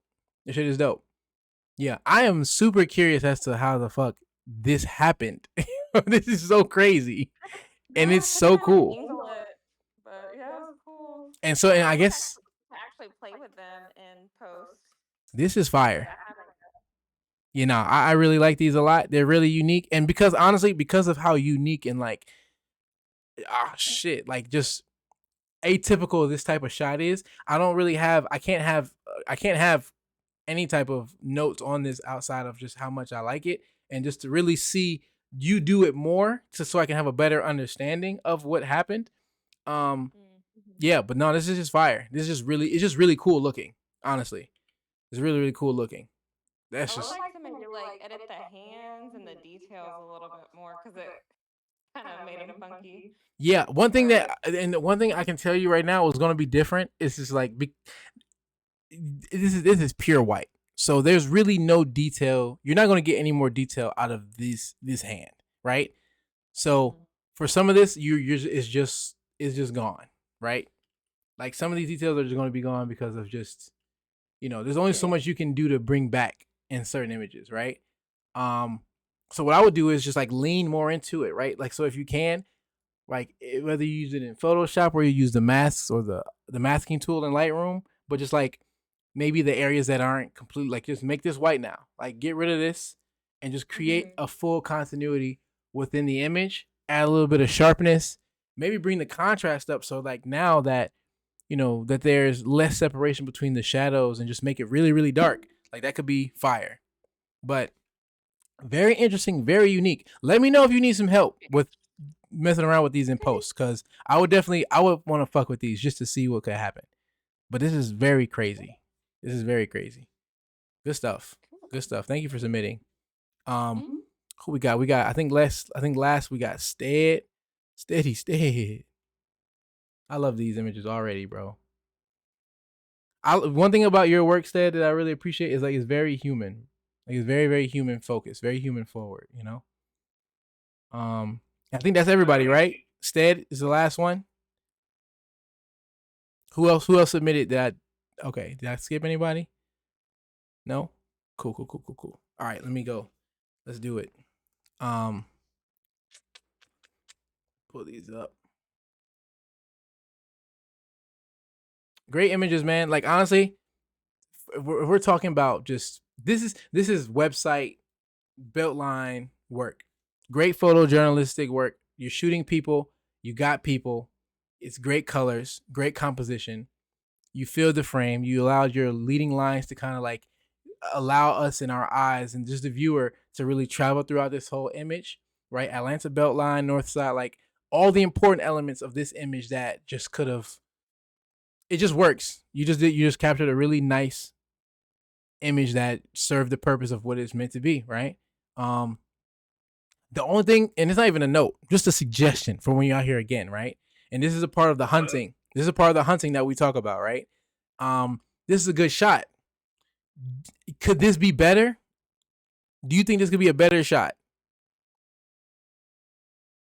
I think if I probably would have backed up a little bit and moved it over a little bit to the left to get the whole trail, maybe yes. Got it. What else do you think? And not better in terms of like you did something wrong and you don't want to do it again next time, but just like what do you think could be? What would have been cool if it was in this image? Like what else would you have seen in this scene that would have been like, oh man, if this was here, that would have been cool. If this was here, that would have been cool. Just rattle off some ideas. And everybody, honestly, anyone who can think of something that you think would make this image just a little cooler. What do you think? Um, Any ideas, literally. maybe. Well, it was like an overcast day, so Sunnier day, maybe it could cloud for out more. sunnier day with like some clouds. You had some blue in the sky and some white clouds around for sure, for sure. Um, Something that I think about would have been fucking awesome was that if you were able to time some people walking here, and then maybe if you'd have caught some people walking up here, that would have been crazy. Really, really dope. Um, Maybe even shoot it at like a lower angle to kind of like shoot it at a lower angle and then put the start of that portion of the trail right here in this corner and allow it to kind of like go and wind up through this corner would have been cool, right? Um, and I say all that to say that these aren't issues or things that you missed, but it's just like, hey, you found a spot with great compositional value, right? So, and there's potential for maybe creating a greater image. So, as a photographer, especially a street photographer, someone who's into journalistic work, when you find a spot that has great compositional value, it's worth it to invest in some time going out there and capturing that image. Again, just waiting, seeing if you can find things that can add a different element, right? Even a plane flying over, right?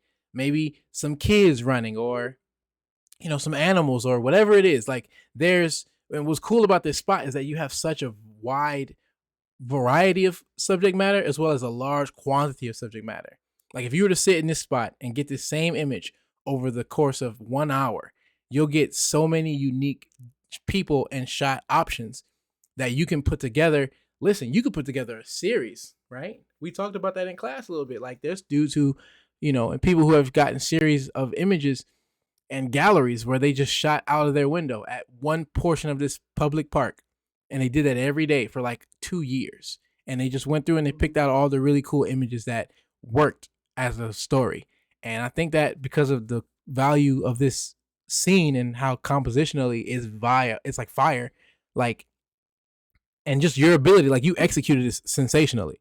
So I just would love to see you kind of like put some more time into this spot and see if you can just one up yourself, right? Think of it like a video game. Like you did it, bam. Like you say it's like you completed a game or a level in a game in a minute and 37 seconds. Let's see if you can do a minute 20, right? Just see if you can just beat your record. See if you can beat your record. That's how I like to think of it. I like to think of it like a gamified thing where you can like see if I can just get how funky can I get, right? Great image though, man. Love this shot. It's remarkable. Honestly, post this, tag the belt line, whatever. This is the type of image that like people use for stuff. Like this is easily something you see used for stuff. This is a great like commercial work. Like 100%. You get the right image. When you find that shot and you get that real banger in this spot, bro, you can frame that and sell that. That's like one of them things that people buy as like decorations for their house. It's like Atlanta shit. Great shot. Yeah. Great shot. I mean, no notes, bro. No notes. Great image of a person and their child, and it's just beautiful and it's great emotion, you know, nice sharpness, great compositional value. Like it's just a good image, dude. Great personality. I was saying, bro, you have a knack for this. Like you really have a great way of shooting people, and your work is very human. Um, yeah, man, this is fire. Honestly, do more of this.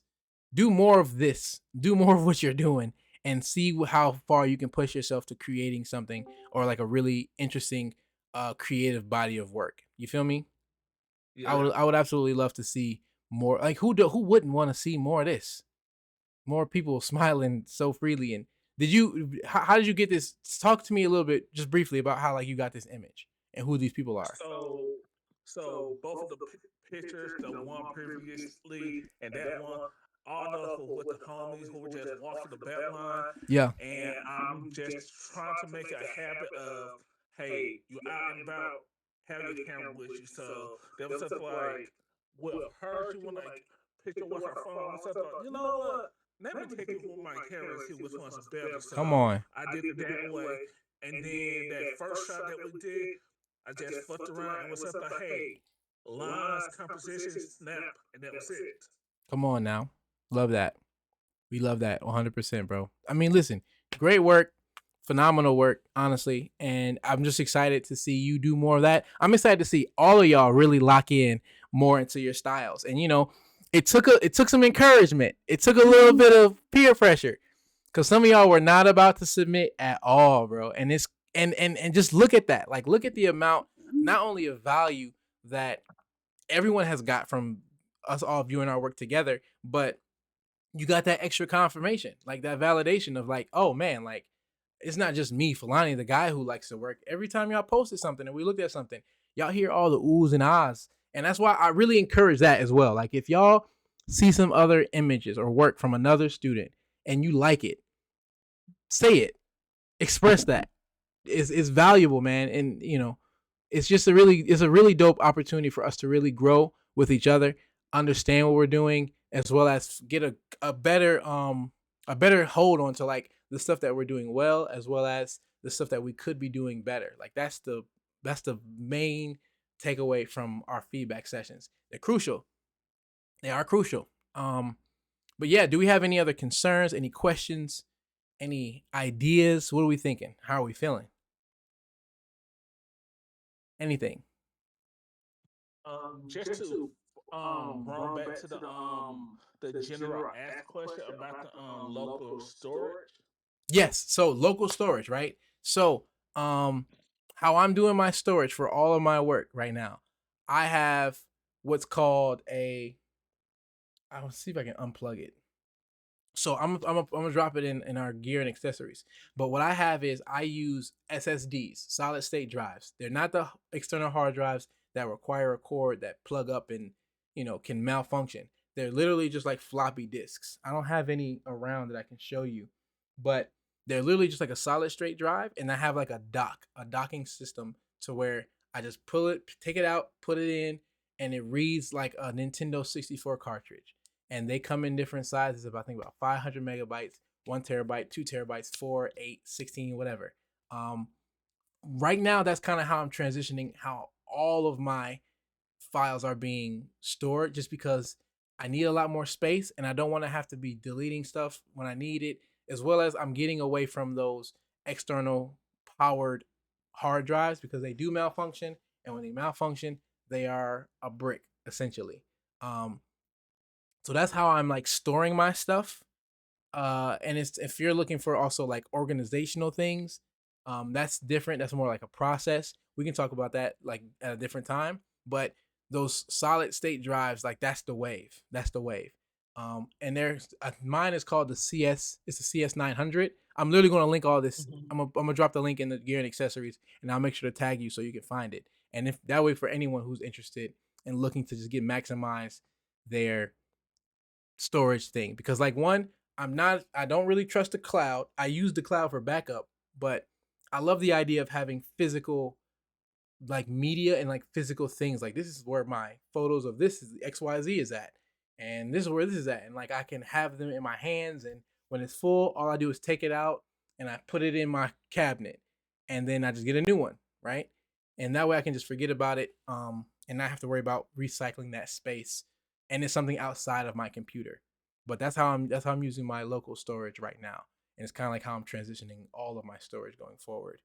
And for Crystal, I know you had a question. Let me go back to your question, and we'll talk about that briefly. So, for prints, for those who are interested in selling their prints, and we're not going to talk super long about this, and if we need to, Crystal, we can kind of lock in one to one. But one thing that you really want to consider is less about how you're going to sell your prints and more about who you're selling your prints to, because it's it's not about the space. Like you can always find drop shippers who can sell your prints for you, like Big Cartel, or even there's other websites I think like you can go through that drop ship your stuff. And I think that it's more so about where you host your stuff. Like there's people who have like Etsy shops and they just have their stuff on their Etsy and they drop ship that way. And I'll find a couple resources and I'll send you the links to like print drop shippers that are reputable, and you can use that. And I think you were asking as well about. Let me see. You're also asking about setting up booths in persons. I mean, it's not that one is better. It's just about how you're going to get your work to the demographic that you think wants it, right? Like if you're selling, you know, cosplay prints on site, then you can probably go to MomoCon, get you a nice little setup to where you're able to take pictures and then you send them digitally, I mean, wirelessly to your booth while you got somebody printing them on the spot. That way, by the time they get there, they have a nice, cool 8x11 print of their cosplay image, and you got a cool, you throw it in a frame, and you can trap that way. Like you can really trap that way. But it's, you know, if you're shooting landscape, you can shoot really nice landscape prints. To me personally, it really just depends on where you are and how you present your work. Because you can do just straight prints, or if you put them together in cool little prints and you have like a nice, maybe personalized, not too expensive, but a cool little frame, I'm more inclined to buy an image that's already framed, even if it's like a cheap frame, rather than just like a regular print, unless it's some shit that's just like outstandingly amazing that I feel like I just need to have. That's really for the booth stuff. And for online, I'll get together a couple of links that I think could be applicable to your situation. But really focus on where your demographic is you want to sell to, whatever website or social media platform they're using. Get there, and then just find a drop shipper that you can just kind of like link them through instead of trying to like set something up on like a website. Hopefully that makes sense or adds some value to what your question was. I'm not sure if you're still here, but Yeah, that was great. Thank you so much. I appreciate that. for sure, for sure. And then also, like I said, you know, hit me up offline, and we can talk more in detail because I'm going to put together a couple links real quick to shoot to you when I get these links for Stead as well. Okay, bet. Also, photo walk this Saturday. We're going out again. It's we don't have an instructor, but we're gonna go out, hit a couple spots that I think are really really cool. That'll be this Saturday. We're gonna go out at about 5 o'clock. It was 5 6, right? Because we don't need to be out there in the evening. We're not doing long exposure. Unless do y'all want to do another long exposure one again, where we do like the light trails up on the bridge and we set up the tripods. That's or y'all want to just go do some street photography. What are y'all thinking? Just quick vote, real quick. Street. All right, we ain't gotta talk. Just throw it in the box, right? If you want to go if you want to go street shooting, throw up a thumbs up. If you want to do some long exposure, drop a watermelon. That's what we're gonna do. Watermelon for long exposure. Thumbs up for street. We got one thumbs up. Where's my thumbs? I'm gonna throw a thumb up right here. We got a thumb. We got another thumb. That's my thumb. Why my thumb yellow? Amber thumb brown. She got peanut butter thumbs. Who else we got? I just need 5. If I get 6 thumbs, we going street no matter what. So we got 3 now. That's 4. 2 more. That's 5. One more thumb and we in there. Dang, I guess we ain't going nowhere. We not gonna go. We got no thumb. We missing one thumb. Amber voting twice. Amber about to throw another thumb in there. All right, so we're gonna go street. We're gonna go street shooting. The location that's 3. She threw 3. That's crazy. So we gonna go street shooting. We might be joined by my man's. It's really depending on him, and that's really what I was waiting on. I'm trying to make sure I lock in these instructors so that the walks aren't just like a bunch of fraternizing, right? Because like I've been on photo walks before, and like they're cool, but no one's learning shit. People aren't even really shooting shit because they're too busy yapping and they're hanging out and they're kikiing and like, you know, it's space for that. Like we are going to be hanging, but like we shooting. You feel me? We're shooting and we're getting good images because at the end of the day, we want to make sure we leave the photo walk with some great work and a better understanding of like feeling our city and just understanding what it means to be in Atlanta and to shoot the city and the people and the things of the city. So that's the focus. We may be joined by an instructor. We may not. Either way, we out there Saturday, 5 o'clock, 5/6 o'clock.